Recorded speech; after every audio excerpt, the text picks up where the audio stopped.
Muhammadin wa ala alihi wa ashabihi ajma'in. Wa ba'd. Alhamdulillah, pada pagi hari ini kita bertemu kembali dalam mata kuliah yang berbeda ya. Kalau kemarin Matlid, hari ini adalah Ad-Dahil fi Tafsir. Untuk itu mengawali mata kuliah ini, mari sama-sama kita membaca umul kitab. Mudah-mudahan diberikan kelancaran, kemudahan, dan kesehatan lahir batin dalam proses mengkaji dan mempelajari mata kuliah ini, sehingga nantinya bermanfaat fid dini wad dunya wal akhirah ala hadhihi niyyah wa likulli niyatin salihah. Al-Fatihah. Bismillahirrahmanirrahim.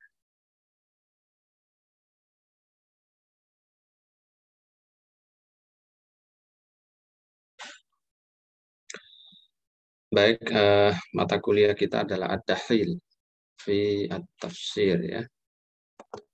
Ad-Dahil fi Tafsir merupakan salah satu mata kuliah yang terkait dengan metode kritik. Nah, metode kritik itu sendiri banyak sebenarnya ya jenisnya, tetapi tentu kita tidak mempelajari semua metode kritik itu. Yang kita pelajari salah satu di antara sekian banyak. Nah, mata kuliah Ad-Dahil ini awalnya menjadi salah satu mata kuliah di Al-Azhar University di jurusan Qismut Tafsir wa Ulum Al-Quran, yang kemudian diadopsi dan diterapkan di PTKI di Indonesia, baik yang negeri maupun swasta, ya termasuk di Jakarta. Kenapa mata kuliah ini menjadi penting untuk kita pelajari? Karena di dalamnya akan dibahas persoalan-persoalan yang terkait dengan hal-hal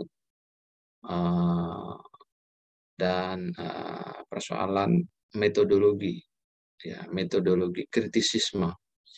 Metodologi kritisisme ini penting ya, karena tentu saja tafsir itu berbeda dengan Al-Quran. Tafsir itu kan hasil ijtihad manusia. Karena hasil ijtihad tentu kemungkinannya bisa benar dan salah, bisa sahih, bisa ghairu sahih.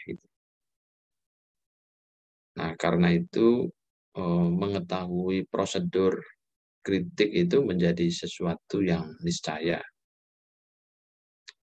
Nah, tentu memang problemnya juga tidak mudah ya. Kadang-kadang kalau kita melakukan analisa kritis itu timbul rasa gamang siapa kita sehingga berani untuk melakukan kritik terhadap mereka yang sudah melahirkan kitab tafsir misalnya. Perasaan dan bayangan seperti itu tentu selalu ada. Ya, itu wajar dan manusiawi ya. Tapi yang perlu kita ketahui bahwa Ad-Dahil fit Tafsir atau metodologi kritik tafsir secara umum itu sesungguhnya orientasinya bukan untuk menghabisi personal mufassirnya. Aspek personalitasnya bukan untuk kita degradasi atau kita kuliti, bukan untuk itu ya. Tetapi yang dimaksud studi kritis itu artinya adalah memilah-milah, memilih-milih, memberikan tanda ya agar pembaca itu mawas diri dan mengetahui terkait dengan data-data yang ada dalam kitab tafsir itu. Jadi dengan model kritisisme semacam ini, maka diharapkan umat itu tercerahkan.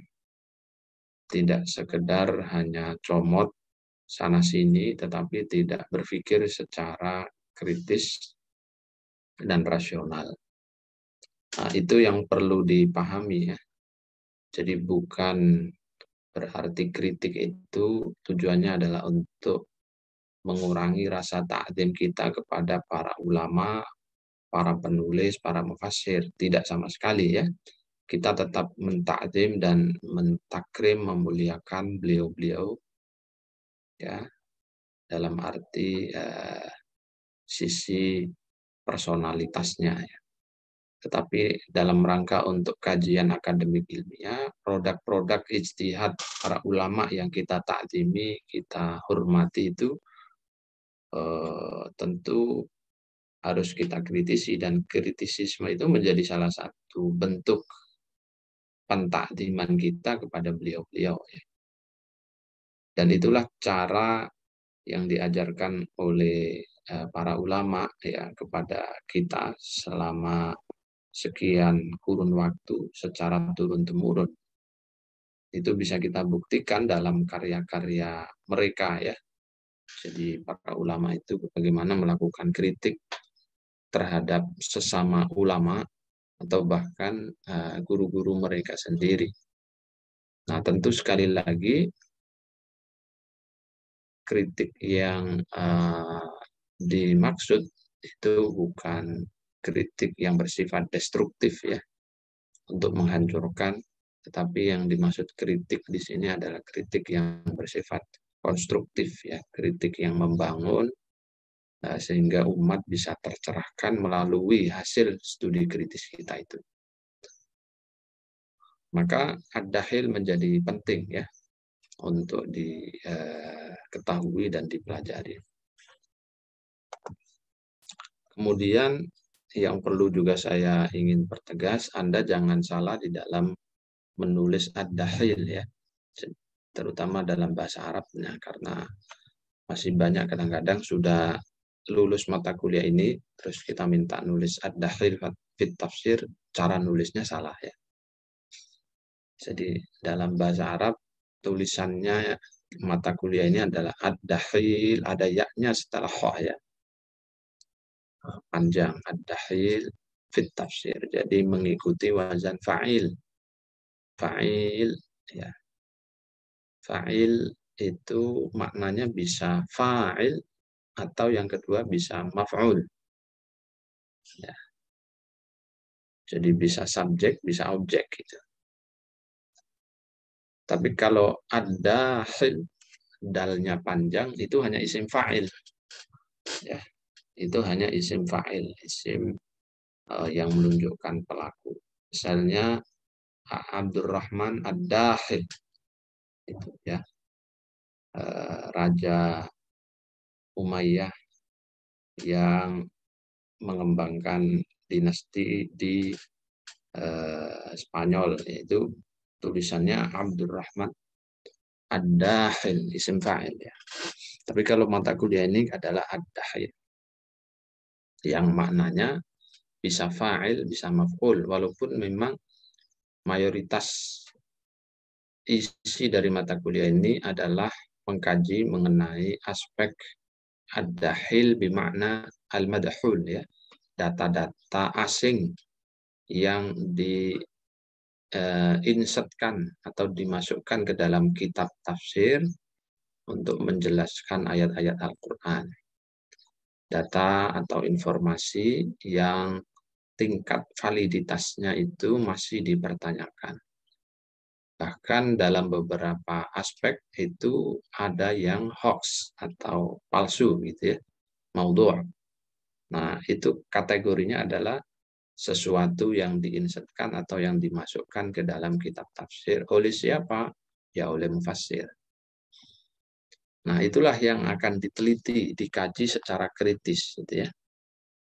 Jadi dengan demikian akan ketahuan ya, oh ternyata data ini atau informasi ini tidak relevan ya dengan ayat yang sedang ditafsirkan. Kenapa tidak relevan? Nah, itu Anda nanti akan menjelaskannya. Oh, misalnya karena bertentangan dengan ayat lain di dalam surat ini misalnya. Oh, karena bertentangan dengan al-waqi' at-tarihi ya, realitas sejarah misalnya.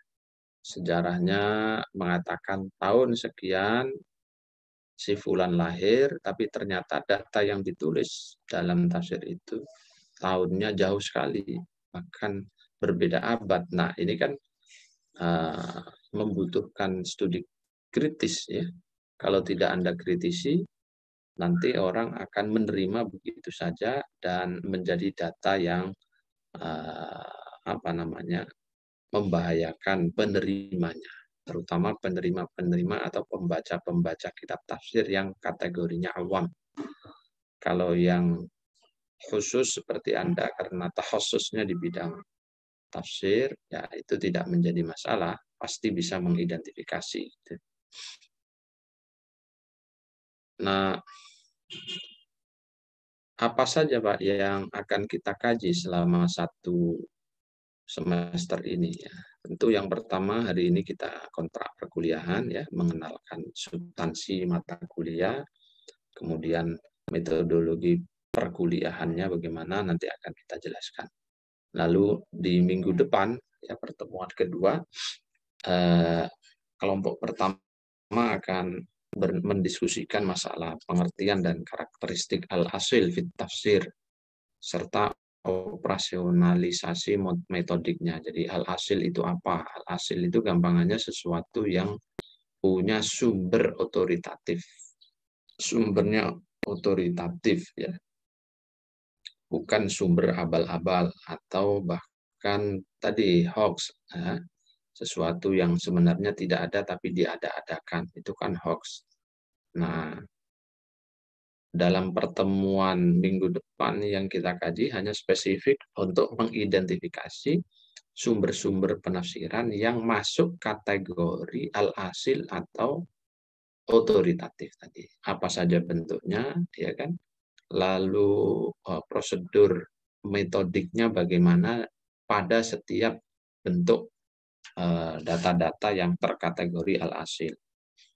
Nah, misalnya Al-Quran, As-Sunnah, As-Sahihah, misalnya itu termasuk data-data tafsir yang al-asil, yang otoritatif. Jadi kalau Anda masuk dalam samudera kitab tafsir yang begitu banyak, lalu menemukan misalnya penjelasan berasal dari hadits, lalu Anda teliti haditsnya ini sahih atau tidak. Kalau sahih, oh berarti data ini masuk kategori asil, otoritatif, karena asal usulnya jelas. Nah, tapi kalau setelah dikritisi, ya kritik sanad, kritik matan, dan seterusnya, hasil akhirnya menunjukkan, oh ini hoax, ini maudhu' haditsnya. Kalau kesimpulan akhirnya itu maudhu', maka Anda simpulkan, oh berarti data tafsir berupa hadits ini masuk kategori dahil. Ya, nanti kategori dahilnya itu bisa distratifikasi juga. Ada yang dahilnya itu yasiron, ya, ada yang syadidan, ya. Jadi kategori dahil yang ringan, tapi ada kategori yang syadid, berat. Tentu kalau ringan dalam level tertentu mungkin bisa diterima dan diamalkan, tetapi kalau sudah masuk syadid, ya, dahil yang berat, nah itu biasanya sudah berwarna merah, artinya sudah tidak bisa diterima dan tidak bisa diamalkan. Nah, pertemuan pertama akan bicara tentang al-asil atau al-asolah dalam konteks sumber-sumber penafsiran. Baru kemudian di kelompok kedua, pertemuan ketiga, kita akan berselansar memahami tentang ad-dahil itu apa, mulai dari pengertian lughatan wastilahan, lalu sejarah kemunculan dan perkembangannya, klasifikasinya, ya pembagiannya ada berapa, nanti akan kita lihat tokoh-tokoh yang terlibat di dalam proses transmisi sumber-sumber yang terkategori ad-dahil dalam konteks penafsiran. Ya, lalu dampaknya kalau ada dahil dalam kitab tafsir itu kira-kira dampaknya apa ya terhadap pembaca dan terhadap keberagamaan kita. Itu nanti akan dibahas. Lalu yang keempat kita akan mengkaji secara kritis ya unsur-unsur ad-dahil yang berasal dari jalur hadis dhaif dan maudhu'. Nah, tadi saya sebutkan contoh di awal bahwa sumber data penafsiran itu kan ada yang berupa hadis. Nah, hadis itu kan dikategorikan oleh para ulama berbeda-beda status dan kualitasnya. Ada yang sahih, ada yang hasan, ada yang dhaif, ada yang maudhu'. Nah, yang terkategori dahil itu biasanya dua, yaitu yang dhaif dan yang maudhu'. Ya. Walaupun memang kesimpulan akhirnya akan beda antara data berupa hadis dhaif dengan data yang bersifat maudhu'. Nah, kalau dhaif itu dahilnya masih yasiron ringan, tapi kalau maudhu' biasanya terkategori syadidah, ya sudah sangat berat, akut ya. Itu hari keempat, pertemuan keempat. Pertemuan kelima kita akan mengkritisi dahil yang berupa riwayat dari kaulnya sahabat dan tabi'in. Jadi sahabat itu punya pendapat, tabi'in punya pendapat.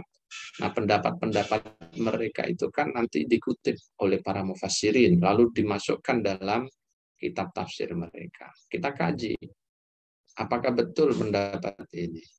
Riwayatnya, jalur periwayatannya bagaimana? Tingkat kesahihan isi daripada riwayat itu bagaimana? Nah, itu di situ nanti ada indikator-indikator dan ciri-cirinya untuk menetapkan apakah kaul ini bisa diterima atau tidak. Kaul sahabat ini termasuk hasil ataukah termasuk dahil gitu ya. Nah, itu nanti akan dipelajari. Lalu hari ke-6 kita akan belajar khusus tentang Israiliyat ya, bagaimana menganalisa Israiliyat dan contoh-contoh kategori Israiliyat yang masuk dahil itu apa saja contohnya. Nah, Israiliyat ini saya kira sudah sangat sering Anda pelajari di mata kuliah yang lain. Tapi di mata kuliah ini tetap kita pelajari, terutama untuk menghadirkan contoh aplikatifnya dalam kitab tafsir ya.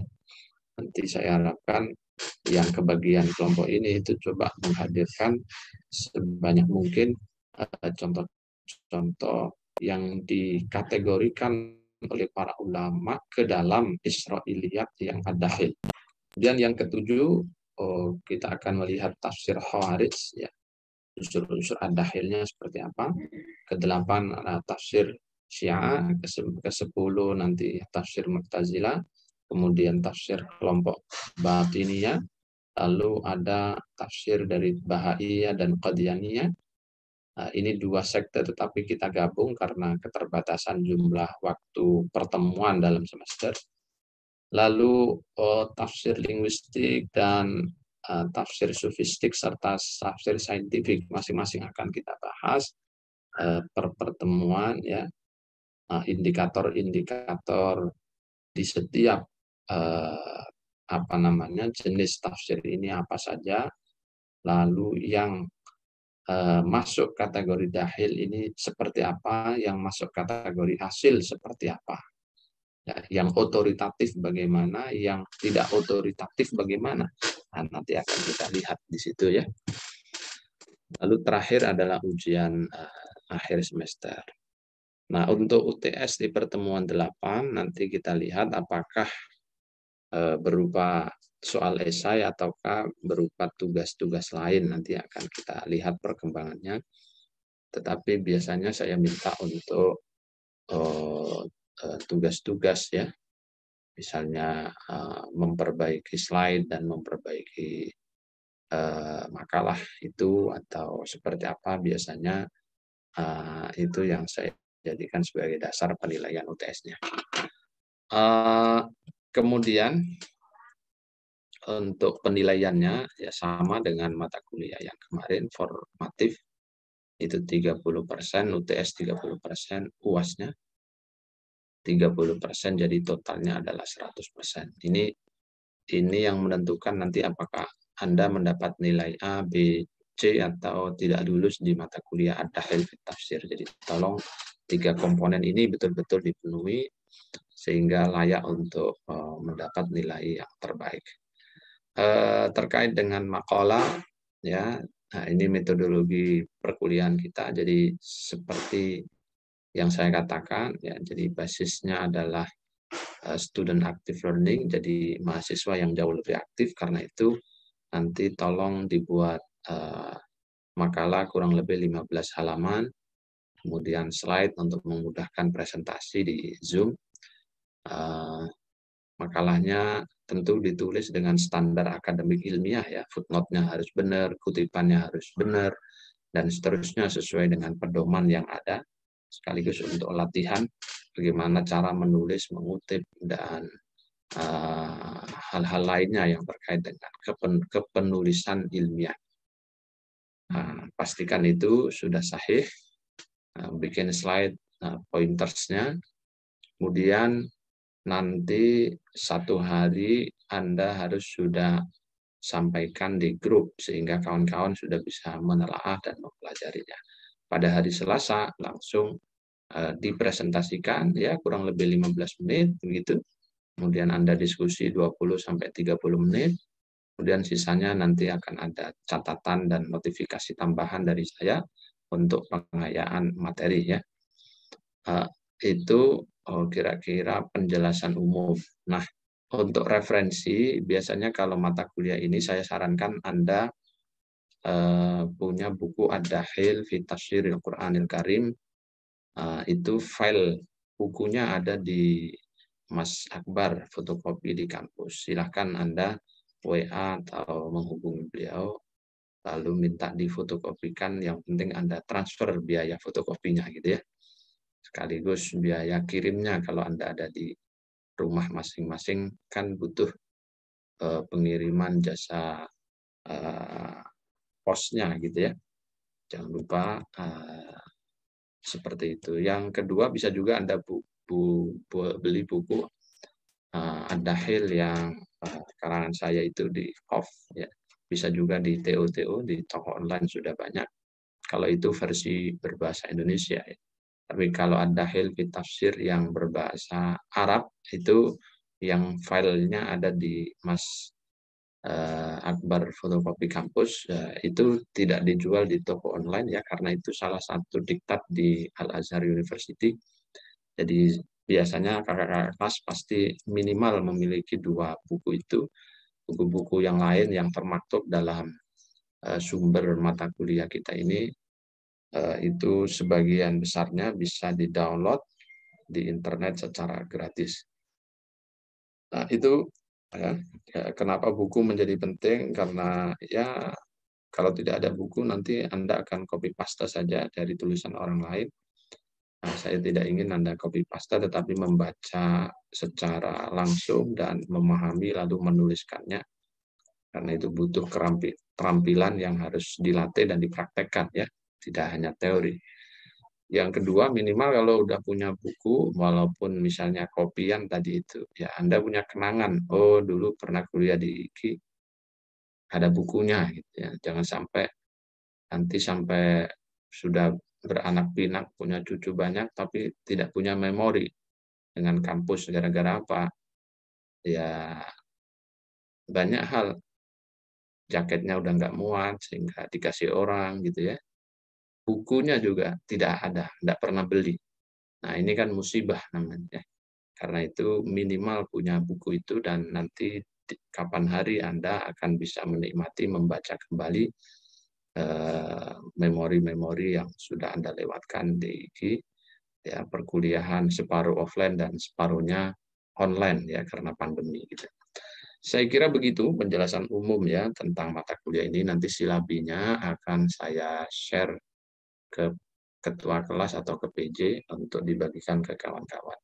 Jadi nanti bisa dibagi sesuai dengan kelompok masing-masing, tema masing-masing, dan kemudian mempersiapkan makalahnya untuk dipresentasikan sebagaimana biasanya. Itu penjelasan umum dari mata kuliah ini, mudah-mudahan bisa ditangkap dengan baik. Jika ada hal-hal yang mau dikonfirmasi dan ditanyakan kembali, saya buka pertanyaan. Silakan.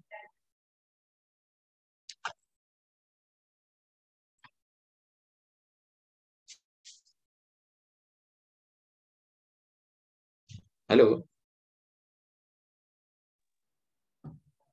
Iya, Bapak. Ada?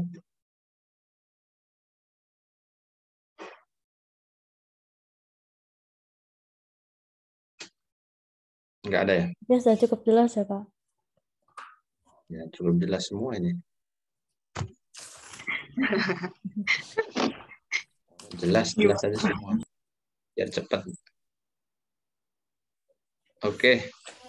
Ya, kalau sudah jelas ya mau gimana lagi. Nah, saya kira saya cukupkan sampai di sini. Kalau memang dirasa sudah sangat jelas. Dan saya ingatkan untuk PJ-nya. Saya tidak tahu apakah semua diborong oleh Jelita atau didistribusikan ke kawan yang lain. Monggo saja soal teknis, absensi, dan pengisian jurnal perkuliahan. Kemarin Udah ada sudah minta, PJ-nya, Pak. Udah. Mbak Iya, Dewi udah sudah. dikasih. Udah dikasih, Pak. Oh ya udah. Nah, jadi Udah dikasih hari ke ini. PJ-nya juga. Iya. Oke, mudah-mudahan bisa di print out dan di absensi secara manual ya setiap kali pertemuan. Iya. Bila dibutuhkan mau foto ya di foto nggak apa-apa Ya, untuk di foto juga, dokumen-dokumen Pak. tambahan. Iya, buat fakultas. Baik, saya kira cukup ya. Mudah-mudahan sehat dan tetap semangat. Dan kita akhiri dengan sama-sama membaca hamdalah. Alhamdulillahirabbil alamin. Ketemu lagi insya Allah di pertemuan yang akan datang. Walafu minkum. Wassalamualaikum warahmatullahi wabarakatuh. Waalaikumsalam warahmatullahi Waalaikumsalam warahmatullahi wabarakatuh. Terima kasih, wabarakatuh. Bapak. Terima kasih banyak.